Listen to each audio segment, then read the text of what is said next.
you see it? Hmm? Can you see it? Yes, yes, I see it, yeah. It's taking shape, yeah. Yeah. Looks more and more like me. Hmm? The mustache. I don't know. Are they still holding?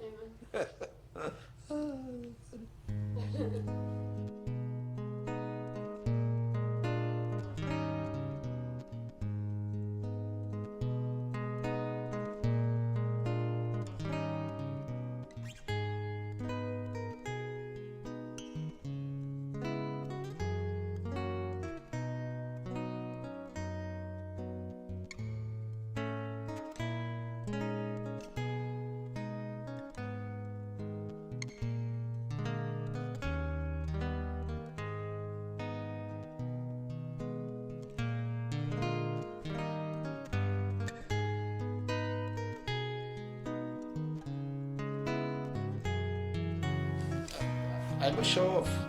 I don't mind people looking when I'm working. A media tart, always a media tart. She made me laugh when she called me that.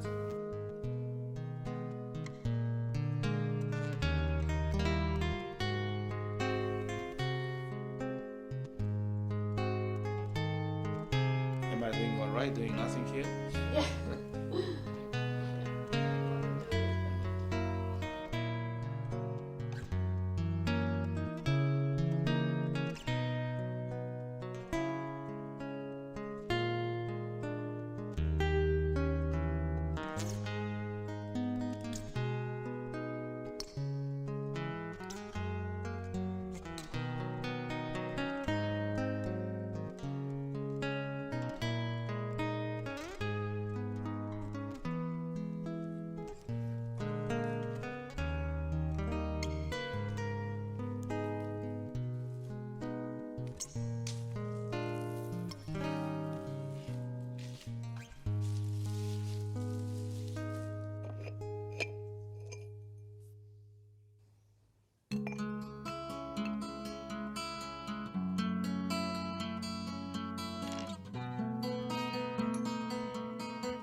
Asterix is fighting the Romans.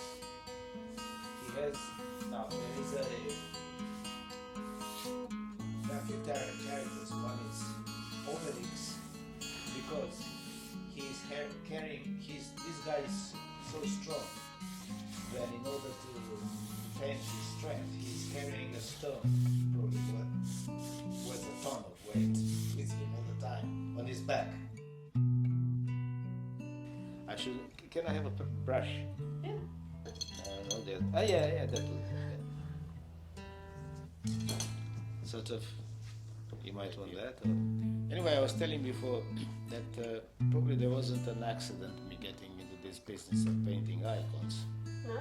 Yeah. Well, I always loved going to churches. Well, for artistic purposes more than spiritual purposes, you know. And.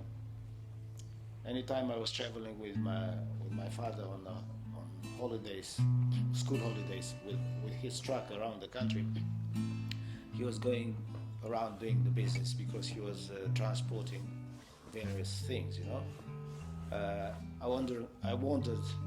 was wandering around the churches, the place where we're staying, and when coming across a church, I just entered and have a look around, and I fell in love with the icons. But in a communist Romania, as it were then, the art was not encouraged very much.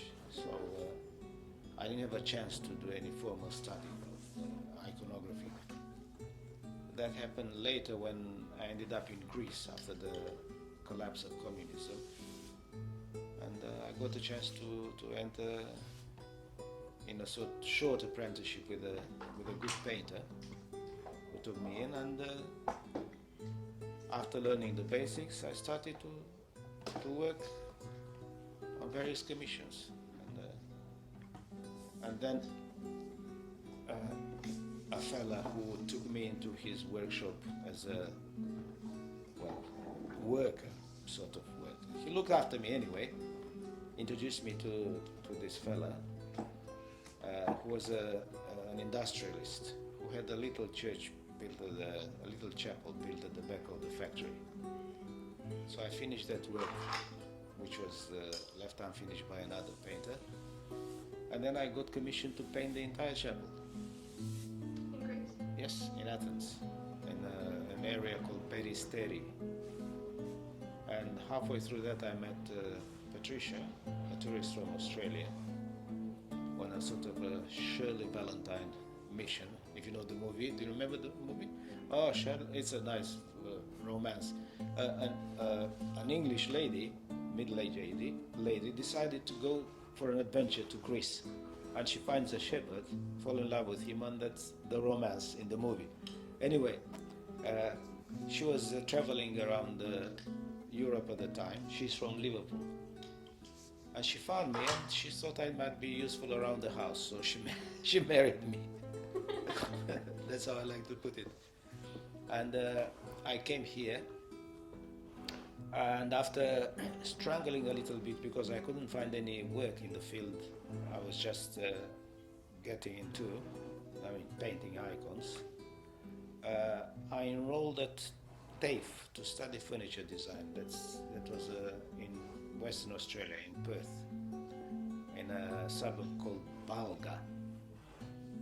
And anyway, after the first year, my parents got really in bad shape, so I decided to pay a trip to Romania to see them. While there, I got a call from Patricia telling me that there is an interest on the part of a Macedonian community for painting their church. So I came back, did a test, and they liked it, and I started working on the Church of St. Nicholas in Perth, in North Perth. Which I'd never done a church before, but I took the challenge.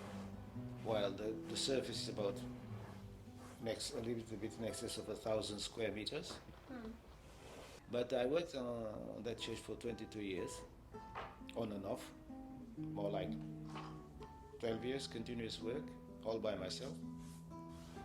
And I finished it about 5-6 years ago.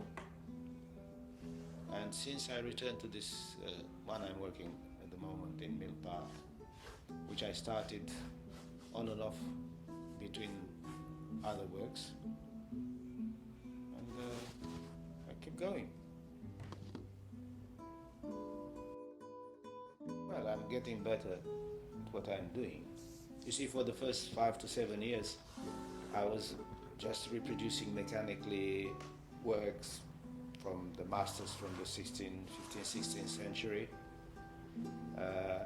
You see, I'm using a book of iconography, which is called the Erminia of Byzantine iconography, put together in the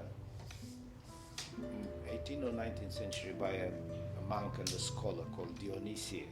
And I'm following more or less the rules in that book about what to paint and where in the church, even though the interior of the church, because they all vary, very obviously, dictates you what you can paint here and there. But the Erminia is pretty flexible. It tells you what to paint, or you have a choice. Dionysius said, in this place you can paint this, you have to paint this, or alternatively you can paint this, and gives you alternatives. And but all in all, it's a matter of the decision on the part of the priests what to paint, But following the book anyway. And they are consulting the bishop, who has a major say in the matter anyway. Yeah, it's good. Oh, the tin. Oh, yes, my necklace. Yeah. That's what I call it, my necklace. So as I was saying, I was painting like a robot, more or less. And I had about 4 or 5 revelations. Don't take me wrong, not spiritual, but technical revelations, in which on each time I realized what I was doing and why it went that way, why it had to be that way, and at this stage now I can work without a model. I do my own things, Yeah.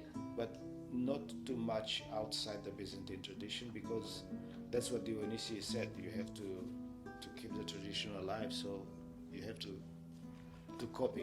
And by the way, there is no copyright thing in iconography, No. because it's encouraged to, in order to keep the tradition alive, you have to copy the best and do your best, copying the old masters from the past.